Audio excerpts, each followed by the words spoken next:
Welcome back to Test and Tune, and today we're going to have a look at our brand new Ryobi Whippersnipper, or Weed Eater, or Line Trimmer, whatever you want to call it.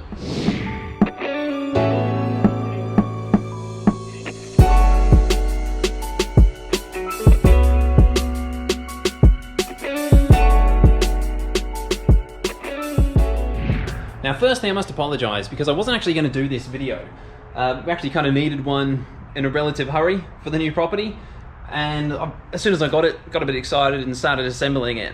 But I've been really impressed with its build quality, everything that comes inside the box, and yeah, I thought it'd probably be worth doing the video so that if you are considering which one to buy, you can check this one out, and yeah, hopefully it'll help you make your decision.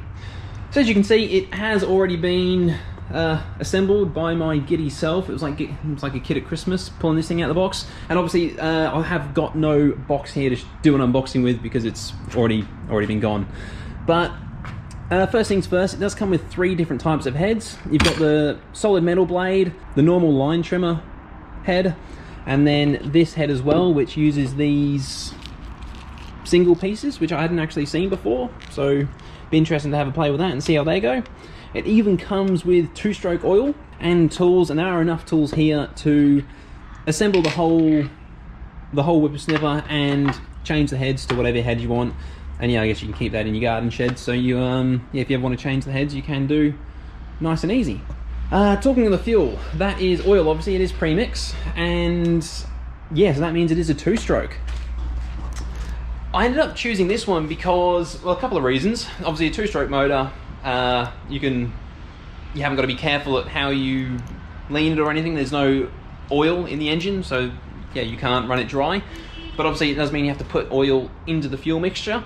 But if you've ever played with 2-strokes before, obviously that's not too difficult, so I thought that'd be good. Also, this is a 52cc motor, whereas all the other brands and pretty much everything else that we had available over here in Australia, particularly around this price range, they were all 26cc. So this thing was nearly double the capacity, which has got to be a good thing. We've got a relatively big property here, some nasty weeds, so you'd think having the bigger motor is going to come in pretty handy. And I must say, there is some serious weight in that beast. It is huge. The handlebars, they come flat pack, but all you had to do was just put them straight onto the shaft.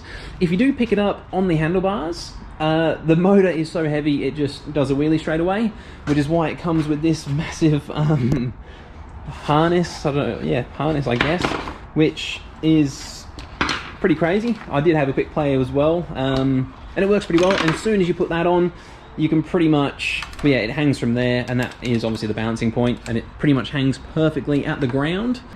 Like I said before, 3 different types of heads. I've got the line one on, I just went straight to the line one. And actually, when it came in the box, obviously the line wasn't already threaded, but it was very, very simple to thread. My old whippersnipper, you couldn't do it like how you do this one. To be honest, I haven't had a new whippersnipper in a very, very long time, so I'm not sure if it is new technology or if they all do it now. But basically, once everything is assembled, you literally just poke the line straight through the middle, and then turn the knob. If you do want to see a video actually doing that, let me know and we can do it. But yeah, it's probably nothing too excited. But that is the standard guard, which has to be used with every head option. But this one here and this massive razor blade is obviously for the lines, but it actually does just pop in, so you can pop it in and out. So you run the razor blade if you're running the line, and if you're running the metal shaft, you take that off, and it's nice and easy to do, very simple. In terms of assembly, it was very easy, very quick. Yeah, you definitely don't want to not put oil in the fuel mixture here, so they make that nice and evident.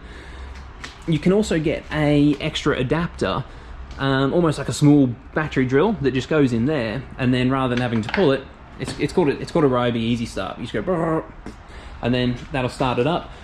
I haven't spent the money on that. Hopefully I don't need to. About to grab some fuel, and I'll use the oil that they supply to see how it runs on that. And yeah, I'll film the first startup so you can see what it's like running and on its first start.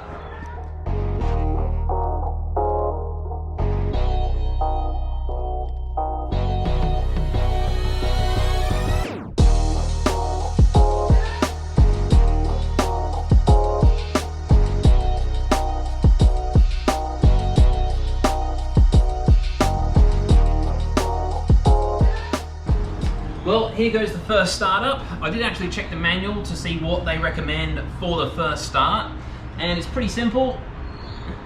There's a little primer bulb down the bottom. It says to press that 10 times. And then, like I said, no more than 4 pulls. And then choke. And then it should start.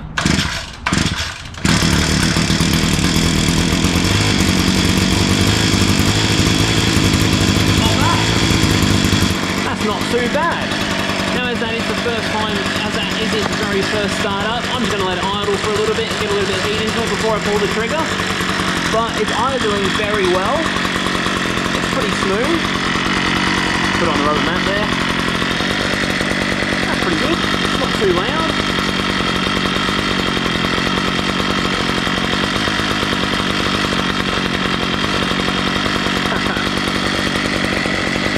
I do like 2 strokes, I must admit.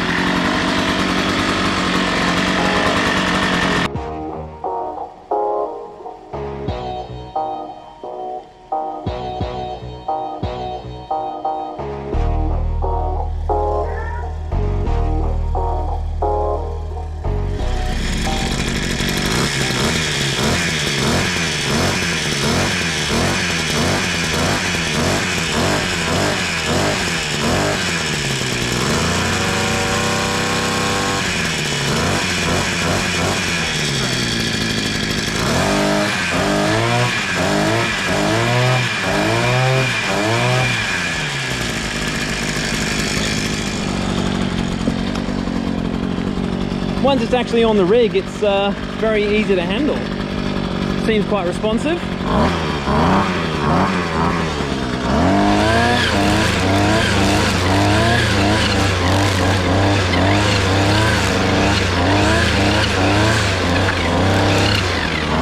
Okay, it cuts that grass very easily.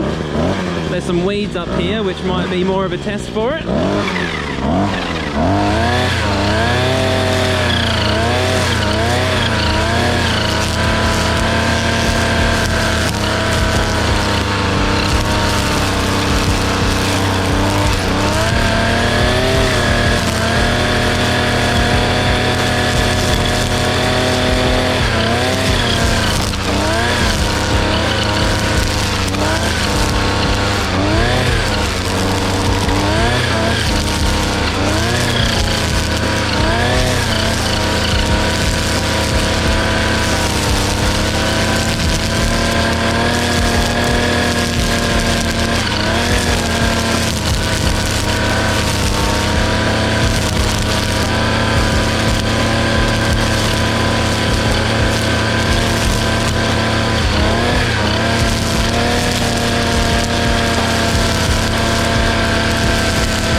Well, that cuts much better than my last one. Admittedly, everything is still brand new, but having that 52cc 2-stroke, everything is very easy. There was a couple of parts there, I'm not sure if I caught it on camera, but the weeds were really thick. They were well overgrown, and it just had no trouble at all. Even if you got to somewhere where it was really thick and you wanted to walk through it really quickly, you could just accelerate a little bit more. But because it is quite a big motor, yeah, you barely have to rev it. So I'm hoping that that sort of translates to not having to put fuel in it too often as well, so you can cover a fair bit of ground, you know, on the one tank, because it just doesn't have to work very hard. But that cut, as good as I was hoping, really. Becoming a bit of more of a fan of these Ryobi products. We've got quite a few now, and they all seem really good. They've all got awesome warranties here in Australia. They're all, you can see the state of the mess. Even the GoPro, actually, it's a bit messy, so hopefully you can see me okay. But the yeah, I haven't been trimming for long, but it was very thick stuff where it was. But that'll do for now. Hopefully you found this helpful. If you have, please leave a like or a comment below. If you've got any questions, I'll get back to you. But now, better get and do the rest of the yard. Thanks for watching.